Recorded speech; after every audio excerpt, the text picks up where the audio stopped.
আমি পরে ওটাই ভাবলাম যে ওমরে বোধহয় সবাই করে, তো এটাই করি। আচ্ছা, এটা আজকের আমার সকালের একদম ফার্স্ট ব্রাইডালের একটা নেলসের কাজ।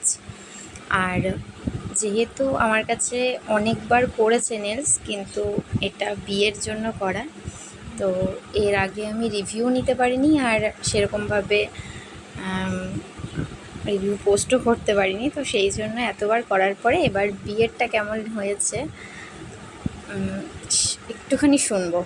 তো চলো আমার ক্লায়েন্টের কাছে শুনি যে কেমন লেগেছে পুরোটা। বলো কেমন লেগেছে। অনেক সুন্দর, যতবার করেছি প্রত্যেকবারই খুব ভালো হয়, এবারটা আরও বেশি শাইন করছে, ভীষণ ভীষণ ভালো লেগেছে, খুব ভালো। আমার ক্লায়েন্ট ভীষণ ক্লান্ত, সাথে আমিও, মানে দুজনেরই ঘুম পাচ্ছে, এত সকাল সকাল উঠে এসছে। তো সেই হিসেবে যেটুকুনি রিভিউ দিয়েছে, ওনার কথা বলতে খুব কষ্ট হচ্ছে, তাও তার সে যেটুকুনি দিয়েছে এটুকুনিতে আমি সন্তুষ্ট। যাই হোক, চলো। সত্যি ভালো লাগছে, খুব সুন্দর লাগছে। তাহলে ফুল লুক কেমন হয়েছে অবশ্যই তোমরা কমেন্ট করে জানিও।